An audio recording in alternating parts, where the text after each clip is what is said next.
क्या दोस्तों आपको पता है हाल ही में तस्कीर ए जबल नामक एक सैन्य अभ्यास किसने आयोजित किया है। हाल ही में सुर्खियों में रहा शब्द पेन बायो क्या है। सेज परियोजना का उद्घाटन किसने किया। ऐसे ही 15 बड़ी खबरों को कवर करते हुए हमने आज का बोले तो 5 जून 2021 का करंट अफेयर का वीडियो तैयार किया है। क्वालिटी की दृष्टि से बेस्ट है यह वीडियो, आप लास्ट तक देखें। लास्ट में मैं आपसे एक क्वेश्चन पूछूंगा जिसका आंसर आपको नीचे कमेंट बॉक्स में देना है। और अभी तक आपने हमारी GK 2020 चैनल को सब्सक्राइब नहीं किया है तो सब्सक्राइब कीजिए, पास में जो बेल आइकन है उसे भी प्रेस कर दीजिए, क्योंकि आने वाले हर एक वीडियो की अपडेट आपको सबसे पहले मिले। चलिए बिना वक्त गंवाए स्टार्ट करते हैं पहले क्वेश्चन से। नीति आयोग के SDG भारत सूचकांक में टॉप पर कौन रहा। हाल ही में नीति आयोग ने एक इंडेक्स जारी किया है जिसका नाम है sustainable development goals India index, और इसमें बड़े राज्यों की सूची में केरल राज्य पहले स्थान पर रहा है। यानी कि इस क्वेश्चन का सही आंसर है केरल राज्य पहले स्थान पर, और बड़े राज्यों की सूची में तमिलनाडु एवं हिमाचल प्रदेश दूसरे स्थान पर रहे हैं। दोनों यह दूसरे स्थान पर रहे हैं। तो दोस्तों यहाँ sustainable development goals India index से जुड़े हुए 7 से 8 और क्वेश्चन बन सकते हैं। वो सभी क्वेश्चन आज मैं आपके सामने रख रहा हूं। देखो, sustainable development goals India index किसने जारी किया? नीति आयोग ने। Sustainable development goals India index किसको मापता है? राज्यों और संघ प्रशासित क्षेत्रों का सामाजिक, आर्थिक और पर्यावरण के क्षेत्र में उनकी प्रगति को मापता है यह इंडेक्स। और कितने लक्ष्यों पर 36 राज्य और केंद्र शासित प्रदेशों का प्रदर्शन का आकलन किया गया है? तकरीबन 17 लक्ष्यों को यानी कि 17 मापदंडों को ध्यान में रखते हुए 36 राज्यों और केंद्र शासित प्रदेशों का प्रदर्शन का आकलन किया गया है। और नीति आयोग ने सतत विकास लक्ष्यों SDG India index and dashboard 2020-21 के तीसरे संस्करण को जारी कर दिया है। यहां इमेज में देखिए, नीति आयोग ने SDG India index and dashboard 2020-21 को जारी किया है और यह तीसरा संस्करण है। केरल नंबर 1 पर है। इस रिपोर्ट में केरल को 75 अंक हासिल हुए हैं और 75 अंकों के साथ केरल पहले स्थान पर है बड़े राज्यों की सूची में, और बिहार इस सूची में सबसे नीचे है, और हिमाचल प्रदेश और तमिलनाडु दूसरे नंबर पर है। एक समान 74 अंक हासिल हुए हैं। दोनों राज्यों को 74 अंक हासिल हुए हैं और इस इंडेक्स में दोनों दूसरे स्थान पर है। तो यहाँ मैप में देखें कि केरल इस इंडेक्स में पहले स्थान पर, तमिलनाडु एवं हिमाचल प्रदेश इस इंडेक्स में दूसरे स्थान पर, और सबसे निचले पायदान पर बड़े राज्यों की सूची में बिहार राज्य रहा है। और sustainable development goal India index की शुरुआत पहली बार कब की गई थी? तो मैंने आपको हाल ही में बताया कि यह तीसरा संस्करण है, यानी कि पहली बार इस इंडेक्स को जारी किया गया था 2018 में। और इस इंडेक्स में छोटे राज्यों में कौन शीर्ष पर रहा? गोवा छोटे राज्यों में टॉप पर रहा। और इस इंडेक्स में केंद्र शासित प्रदेशों में कौन शीर्ष पर रहा है? चंडीगढ़ इस इंडेक्स में टॉप पर रहा है। और इस इंडेक्स को जारी किसने किया है? तो इमेज में आप देख सकते हैं हमारे नीति आयोग के उपाध्यक्ष डॉक्टर राजीव कुमार, और यहां पर इमेज में आप देख सकते हैं नीति आयोग के CEO अमिताभ कांत ने इस इंडेक्स को हाल ही में जारी किया है। तो दो most important question, NITI Aayog के वर्तमान उपाध्यक्ष कौन है? डॉक्टर राजीव कुमार। और नीति आयोग के वर्तमान CEO कौन है? श्री अमिताभ कांत। और श्री अमिताभ कांत का दोस्तों 1 साल तक के लिए नीति आयोग के CEO के रूप में कार्यकाल बढ़ा दिया गया है। और दोस्तों इसी तरह हर क्वेश्चन से जुड़े इंपोर्टेंट फैक्ट मैं आपके सामने रखूंगा। हमारा यह तरीका आपको अच्छा लगता है, लाइक करना मत भूलिएगा। अरे चैनल को सब्सक्राइब करना मत भूलिएगा। दूसरा क्वेश्चन, छत्तीसगढ़ के रायपुर के किस ब्लॉक में सर्वोत्तम मेगा फूड पार्क का उद्घाटन किया गया? दोस्तों छत्तीसगढ़ राज्य, इसका रायपुर जिला, और इसका ब्लॉक का नाम है तिल्दा। तिल्दा ब्लॉक में सर्वोत्तम मेगा फूड पार्क का उद्घाटन किया गया है। और रायपुर जिले के दोस्तों 4 ब्लॉक है, तिल्दा, धरसींवा, आरंग और अभनपुर। इनमें से तिल्दा नामक ब्लॉक में यह सर्वोत्तम मेगा फूड पार्क का हाल ही में उद्घाटन किया गया है। सर्वोत्तम मेगा फूड पार्क का वर्चुअल माध्यम से उद्घाटन किसने किया? वो भी एक क्वेश्चन बन सकता है। हमारे वर्तमान कृषि मंत्री नरेंद्र सिंह तोमर ने यह सर्वोत्तम मेगा फूड पार्क का वर्चुअल माध्यम से उद्घाटन किया। तो नरेंद्र सिंह तोमर किस मंत्रालय के मंत्री है? हमारे खाद्य प्रसंस्करण उद्योग मंत्री है एवं वर्तमान में हमारे किसान कल्याण मंत्री भी है नरेंद्र सिंह तोमर। ओके। और तिल्दा ब्लॉक में मेगा फूड पार्क के निर्माण से किसानों को क्या फायदा होगा? अपने उत्पाद का अच्छा मूल्य मिलेगा, भंडारण की सुविधा मिलेगी, इस क्षेत्र में किसानों के लिए वैकल्पिक बाजार उपलब्ध होगा, 5000 लोगों के लिए प्रत्यक्ष और अप्रत्यक्ष रोजगार के अवसर पैदा होंगे और 25,000 किसानों को लाभ होगा। यानी कि तिल्दा ब्लॉक में यह मेगा फूड पार्क के निर्माण होने से इतने ज्यादा फायदे किसानों को होने वाले हैं। यानी कि एक बहुत ही अच्छा कदम यह उठाया गया है तिल्दा नामक ब्लॉक में। और मेगा फूड पार्क कितने रुपए की लागत से बनाया गया है? तकरीबन 145 करोड़ रुपए की लागत से यह मेगा फूड पार्क बनकर तैयार हो गया है। इमेज में आप देख सकते हैं। और कितने एकड़ भूमि पर यह बनाया गया है? तो यह मेगा फूड पार्क दोस्तों 63 एकड़ भूमि पर बनाया गया है। और सरकार ने देश में मेगा फूड पार्क योजना क्यों लागू की है?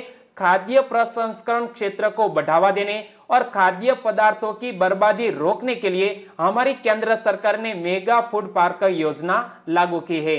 और छत्तीसगढ़ के वर्तमान मुख्यमंत्री कौन है? भूपेश बघेल। और केंद्रीय खाद्य प्रसंस्करण राज्य मंत्री कौन है?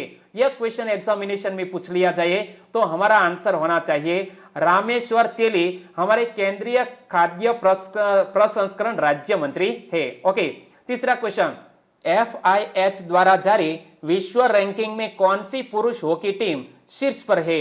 हाल ही में यह हॉकी की विश्व की सर्वोत्तम संस्था फेडरेशन इंटरनेशनल द हॉकी द्वारा हॉकी टीम की रैंकिंग जारी की गई और इसमें टॉप पर रही है बेल्जियम की टीम। यानी कि इस क्वेश्चन का सही आंसर है ऑप्शन ए, बेल्जियम पहले स्थान पर, ऑस्ट्रेलिया दूसरे स्थान पर, नीदरलैंड तीसरे स्थान पर और हमारे भारत देश की पुरुष हॉकी टीम चौथे स्थान पर रही है। तो देखो, अंतरराष्ट्रीय हॉकी संघ यानी कि फेडरेशन इंटरनेशनल द हॉकी की विश्व रैंकिंग में भारतीय पुरुष टीम ने चौथा स्थान बरकरार रखा है, जबकि महिला टीम 9वें स्थान पर है। तो यह हमें याद रख लेना चाहिए कि फेडरेशन इंटरनेशनल द हॉकी द्वारा यह वर्ल्ड रैंकिंग जारी की गई। इसमें भारत की पुरुष हॉकी टीम चौथे स्थान पर और महिला हॉकी टीम 9वें स्थान पर है और यहाँ टॉप पर रही है पुरुषों में बेल्जियम की टीम। तो मौजूदा विश्व और यूरोपीय चैंपियन बेल्जियम पहले स्थान पर है, ऑस्ट्रेलिया दूसरे स्थान पर और नीदरलैंड तीसरे स्थान पर है। तो यह बात हुई पुरुष हॉकी टीम की रैंकिंग की। और महिलाओं की बात करें तो महिला वर्ग में नीदरलैंड सबसे ऊपर है। कौन? नीदरलैंड पहले स्थान पर है महिलाओं की हॉकी टीम में, जबकि अर्जेंटीना दूसरे स्थान पर है, ऑस्ट्रेलिया तीसरे स्थान पर, जर्मनी चौथे स्थान पर और ब्रिटेन इस रैंकिंग में 5वें स्थान पर है। पहले स्थान पर कौन है? नीदरलैंड। ओके। चौथा क्वेश्चन, हाल ही में तस्कीर-ए-जबल सैन्य अभ्यास किसने आयोजित किया? तस्कीर-ए-जबल नामक एक सैन्य अभ्यास हाल ही में पड़ोसी मुल्क पाकिस्तान देश ने आयोजित किया है। यानी कि इस क्वेश्चन का सही आंसर है ऑप्शन बी, पाकिस्तान देश। इमेज में आप देख सकते हैं यह है पाकिस्तान, बिल्कुल भारत से सटा हुआ यह पाकिस्तान। तो पाकिस्तान के कब्जे वाले कश्मीर में पाकिस्तान का सैन्य अभ्यास तस्कीर-ए-जबल आयोजित किया गया और इस अभ्यास का उद्देश्य क्या था? एक परिचालन चक्र के भीतर विभिन्न आकस्मिकताओं के दौरान रक्षात्मक और आक्रामक कार्यों को शामिल करते हुए संरचनाओं की परिचालन तैयारियों को बढ़ावा देने हेतु यह तस्कीर-ए-जबल नामक एक सैन्य अभ्यास पाकिस्तान की सेना ने आयोजित किया है। तो पाकिस्तान के वर्तमान सेनाध्यक्ष कौन है? इमेज में आप देख सकते हैं, नाम है जनरल कमर जावेद बाजवा। क्या नाम है? जनरल कमर जावेद बाजवा। वो पाकिस्तान की थल सेना के वर्तमान सेनाध्यक्ष है और उन्होंने पाकिस्तान के कब्जे वाले कश्मीर में कोटली के पास फील्ड प्रशिक्षण क्षेत्र का दौरा किया, जहां पर यह हाल ही में सैन्य अभ्यास आयोजित किया गया था। पांचवा क्वेश्चन, 2021 कांस फिल्म फेस्टिवल में पाल्मे ड'ओर से किसको सम्मानित किया जाएगा? दोस्तों, आने वाले मंथ में यह फिल्म जगत का कांस फिल्म फेस्टिवल आयोजित किया जाएगा। इसमें एक सबसे प्रतिष्ठित पुरस्कार है जिसका नाम है पाल्मे ड'ओर और पाल्मे ड'ओर से सम्मानित किया जाएगा जोडी फॉस्टर को। यानी कि इस क्वेश्चन का सही आंसर है ऑप्शन बी, जोडी फॉस्टर को यह कान फिल्म फेस्टिवल में पाल्मे ड'ओर से सम्मानित किया जाएगा। और इस इवेंट से जुड़े हुए दो क्वेश्चन बन सकते हैं कि 2021 में कांस फिल्म फेस्टिवल का कौन सा संस्करण आयोजित किया जाएगा, तो यह 2021 में 74वां संस्करण आयोजित किया जाएगा। कब आयोजित किया जाएगा? आने वाले मंथ में, यानी कि 6 जुलाई से 17 जुलाई 2021 तक यह कांस फिल्म फेस्टिवल का आयोजन किया जाएगा। और कांस फिल्म फेस्टिवल के लिए जूरी का प्रमुख किसको बनाया गया है? अमेरिकी निर्देशक और पटकथा लेखक स्पाइक ली को यह जूरी का प्रमुख बनाया गया है। मोस्ट इंपोर्टेंट क्वेश्चन है दोस्तों कि कांस फिल्म फेस्टिवल के लिए जूरी का प्रमुख किसको बनाया गया है? एक अमेरिकी निर्देशक और पटकथा लेखक स्पाइक ली को इसका प्रमुख बनाया गया है। और सबसे प्रमुख पुरस्कार जिसका नाम है पाल्मे ड'ओर से सम्मानित किया जाएगा जोडी फॉस्टर को। इमेज में आप देख सकते हैं यह कौन है, तो अमेरिकी अभिनेत्री और फिल्म निर्माता जोडी फॉस्टर को मानद पाल्मे ड'ओर से सम्मानित किया जाएगा यह कांस फिल्म फेस्टिवल में। और कान फिल्मोत्सव का प्रारंभ कब हुआ था? 1939 में कान फिल्मोत्सव का प्रारंभ हुआ। और सत्यजीत रे की पहली फिल्म पाथेर पांचाली जो 1955 में रिलीज हुई थी, तो 1955 ने वर्ष 1956 के कांस फिल्म फेस्टिवल में कुल 11 अंतरराष्ट्रीय पुरस्कार जीते थे। तो हमारे भारत देश के एक जाने माने फिल्म निर्माता जिसका नाम है सत्यजीत रे, और सत्यजीत रे की फिल्म पाथेर पांचाली ने दोस्तों 1956 के कांस फिल्म फेस्टिवल में कुल 11 पुरस्कार जीते थे। और यह एक हमारे भारत देश का अनोखा रिकॉर्ड भी है। छठा क्वेश्चन, पेन बायो क्या है? हाल ही में सुर्खियों में रहा यह पेन बायो क्या है? कोविड-19 एंटीजन टेस्ट किट है जो हाल ही में हमारे Indian council of medical research ने इसके प्रयोग की अनुमति दे दी है। यानी कि पेन बायो एक कोविड-19 एंटीजन टेस्ट किट है जिसकी हाल ही में अनुमति मिल गई है। तो देखो पेन बायो किट को किसने विकसित किया है? शिकागो की एबॉट रैपिड डायग्नोस्टिक्स डिवीजन ने यह पेन बायो नामक एक कोविड-19 एंटीजन टेस्ट किट को विकसित किया है। तो पेन बायो नामक कोविड-19 एंटीजन टेस्ट उपकरण के इस्तेमाल की 5 जुलाई तक अस्थायी तौर पर मंजूरी दी गई है। और कंपनी इस उपकरण की कीमत बाद में घोषित करेगी। यानी कि इस कोविड-19 एंटीजन टेस्ट किट की अभी तक कीमत घोषित नहीं की गई है। और भारतीय आयुर्विज्ञान अनुसंधान परिषद यानी कि Indian council of medical research ने घर में इस्तेमाल के लिए तैयार दूसरी रैपिड एंटीजन टेस्ट किट जिसका नाम है पेन बायो को मंजूरी दे दी है। और इनसे पहले Indian council of medical research ने इससे पहले पुणे की माई लैब डिस्कवरी सॉल्यूशंस कंपनी के कोविसेल्फ नामक टेस्ट किट को स्वीकृति दी थी। तो यह दूसरी रैपिड एंटीजन टेस्ट किट है जिसका नाम है पेन बायो। तो दोनों के नाम आपको याद रख लेने हैं, एक का नाम है पेन बायो और दूसरी का नाम है कोविसेल्फा। और कोविसेल्फ को विकसित किसने किया है? तो My Lab Discovery Solutions company ने कोविसेल्फ नामक टेस्ट किट को तैयार किया है। सातवां क्वेश्चन, केंद्र सरकार ने teacher eligibility test qualifying certificate की वैधता की अवधि 7 वर्ष से बढ़ाकर कितने वर्ष करने का फैसला किया है? दोस्तों किसी भी स्कूल में टीचर बनने के लिए एक एग्जामिनेशन का आयोजन किया जाता है, इसका नाम है टीचर एलिजिबिलिटी टेस्ट। और प्रत्येक राज्य एवं केंद्र द्वारा यह आयोजित की जाती है। तो इसका जो सर्टिफिकेट है इसकी वैधता की अवधि पहले 7 वर्ष थी, अब बढ़ाकर आजीवन कर दिया गया है। यानी कि इस क्वेश्चन का सही आंसर है ऑप्शन डी, आजीवन। केंद्र ने शिक्षक पात्रता परीक्षा यानी कि teacher eligibility test qualifying certificate की वैधता की अवधि 7 वर्ष से बढ़ाकर आजीवन करने का फैसला किया है। और केंद्रीय शिक्षा मंत्री कौन है? रमेश पोखरियाल निशंक ने कहा कि यह फैसला पिछली अवधि से यानी वर्ष 2011 से लागू होगा। यानी कि बेरोजगारी दर दोस्तों कम करने में भी यह डिसीजन महत्वपूर्ण होगा।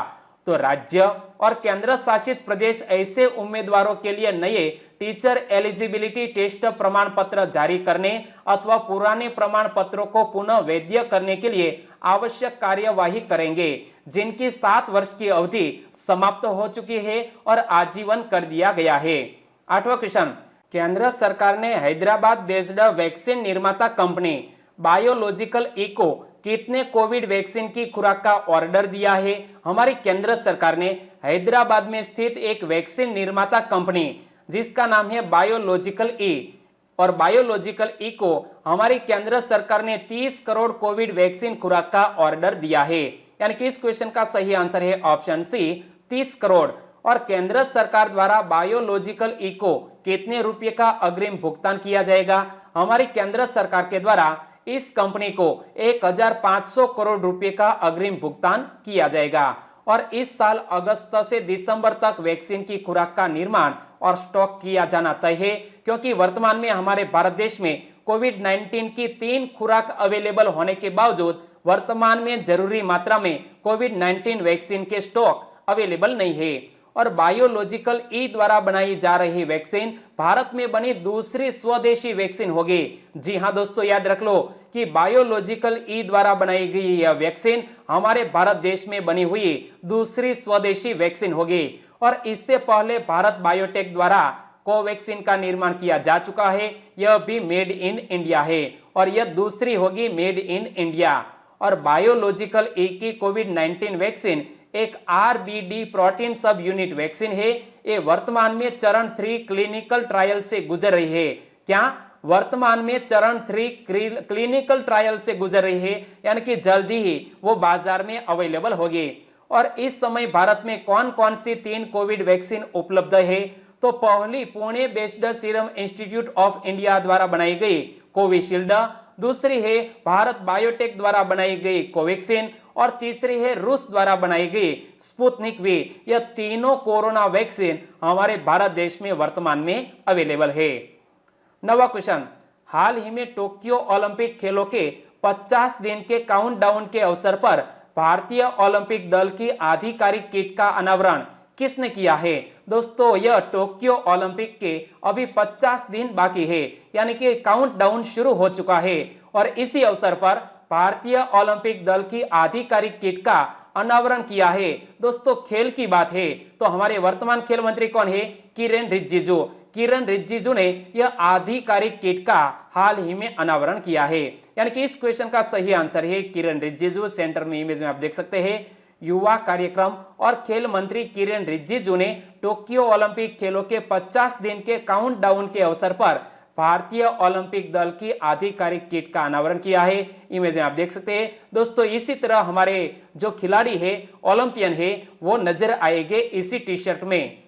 और खेल मंत्रालय ने टीकाकरण से लेकर प्रशिक्षण सुविधाओं तक खिलाड़ियों की सभी जरूरतों को उच्च प्राथमिकता के आधार पर पूरा करने पर जोर दिया है, क्योंकि यदि खिलाड़ियों को पूरी तरह से फैसिलिटीज दी जाएगी तो इसका मनोबल भी बढ़ेगा। 10वां क्वेश्चन, रक्षा मंत्रालय ने 11 हवाई अड्डा निगरानी रडार की खरीद के लिए किसके साथ समझौता किया है?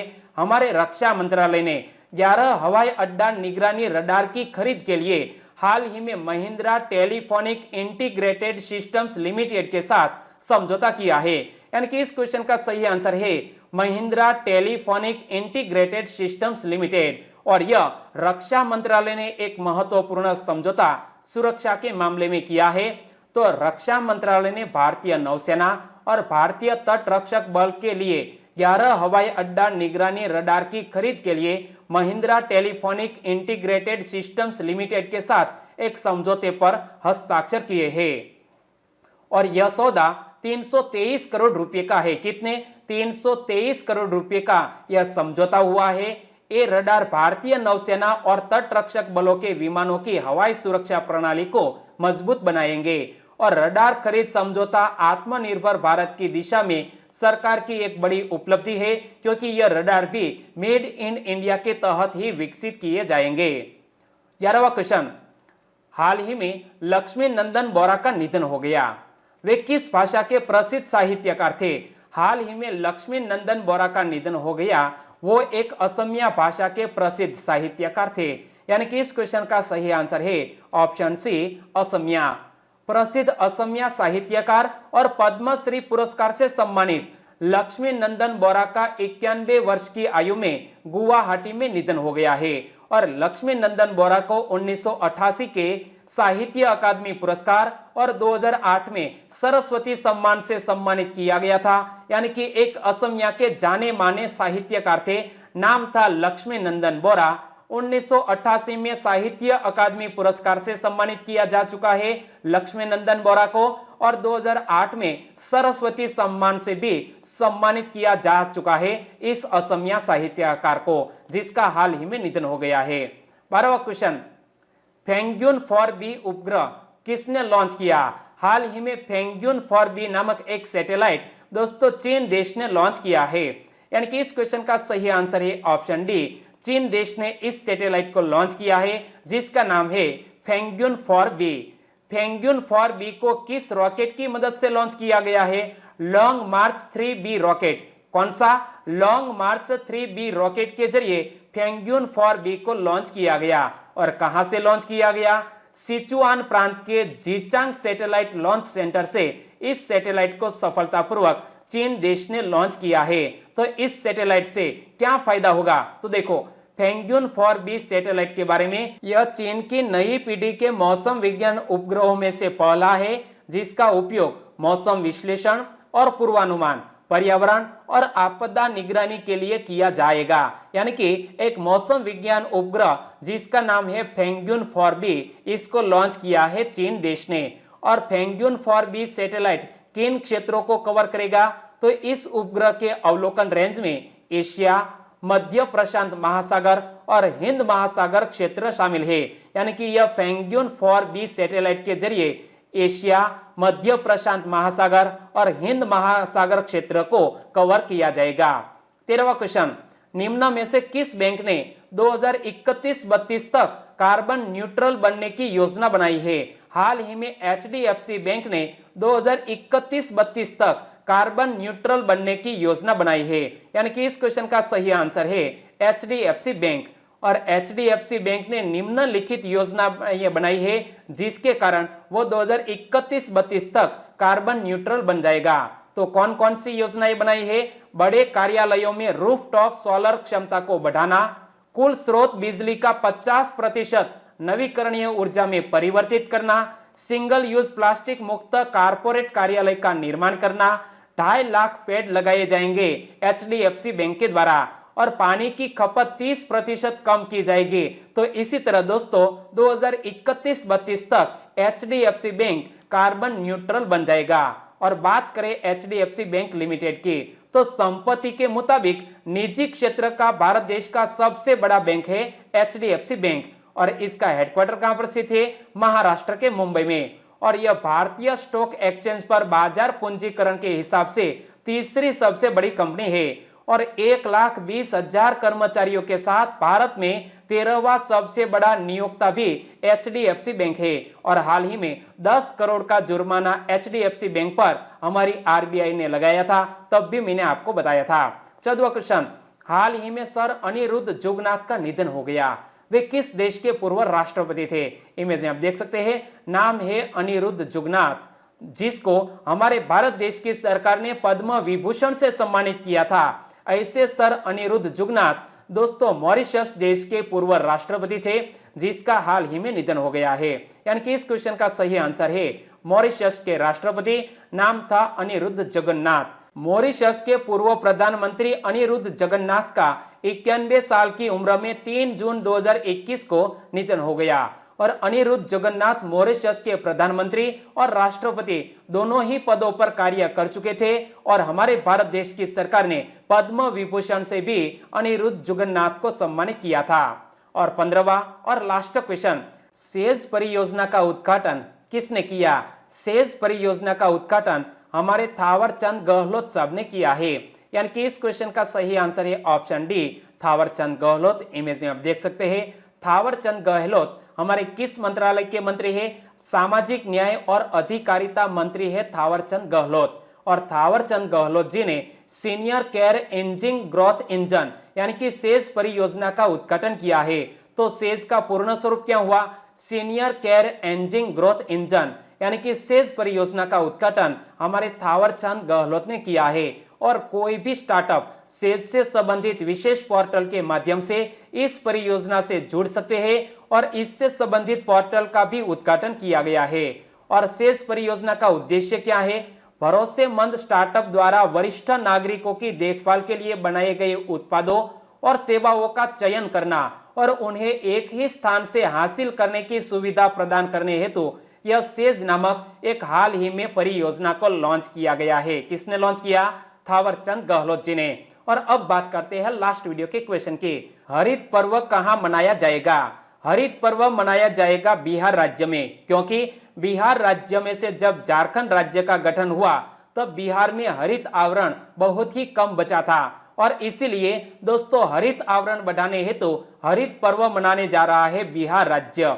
और हरित पर्व के तहत 5 करोड़ पौधे लगाए जाएंगे। यानी कि इस क्वेश्चन का सही आंसर था बिहार। लगभग सभी दोस्तों ने इस क्वेश्चन का बिल्कुल सही आंसर दिया है। इनमें से कुछ फ्रेंड के नाम लेना चाहूंगा, तो वो है पारगी अनिल, हितेश पारगी, किंजल चावड़ा, शिल्पा ठाकुर, रोशनी प्रजापति, भाविका भवानी, रेखा नीनामा, कंटारिया कृष्णा। इन सभी दोस्तों ने बिल्कुल सही आंसर दिया है बिहार राज्य। और Arpita Solanki, Harshad Parmar, learning retail marketing Mukesh Kukadiya, Hitesh Solanki, Oganiya Uttam from Surendra नगर, चाचा विधायक नामक एक सब्सक्राइबर मित्र है, उन्होंने बिल्कुल सही आंसर दिया है बिहार। मीरा रावलिया और प्रहलाद फतेहपुरा जी, आपका भी आंसर बिल्कुल सही है। हरित पर्व मनाया जाएगा बिहार राज्य में। तो मधु राठौड़, पिनाकिन चौधरी, जयदीप गोहिल, भिखा भाई रबारी, मानसी प्रजापति, वसावा दीप्तेश, FA कुरैशी और ओम नामक सब्सक्राइबर मित्र है। आपका आंसर भी बिल्कुल सही है और हमारे चैनल में आपका भी स्वागत है। सभी दोस्तों को दिल से बहुत बहुत धन्यवाद और आप सभी को यह वर्ल्ड एनवायरनमेंट डे की हार्दिक शुभकामनाएं। और आज की वीडियो का क्वेश्चन ये रहा स्क्रीन पर। भारत में कौन सी वैक्सीन का बच्चों पर नैदानिक परीक्षण किया गया? 4 ऑप्शन आपकी स्क्रीन पर है। कल ही इस क्वेश्चन के बारे में मैंने आपको डिटेल में बताया था। तो बताइए भारत में कौन सी वैक्सीन का बच्चों पर नैदानिक परीक्षण किया गया? सही ऑप्शन चुन लिया है तो आंसर नीचे कमेंट बॉक्स में लिखना मत भूलिएगा। और वीडियो वाकई में आपको अच्छा लगा है, हेल्पफुल लगा है, तो आपके दोस्तों को फेसबुक, व्हाट्सएप या टेलीग्राम के जरिए इस वीडियो के लिंक शेयर करना मत भूलिएगा। छोटी सी उम्मीद के साथ वीडियो खत्म करते हैं, फिर मिलेंगे नए करंट अफेयर वीडियो के साथ। तब तक के लिए टेक केयर एंड जय हिंद।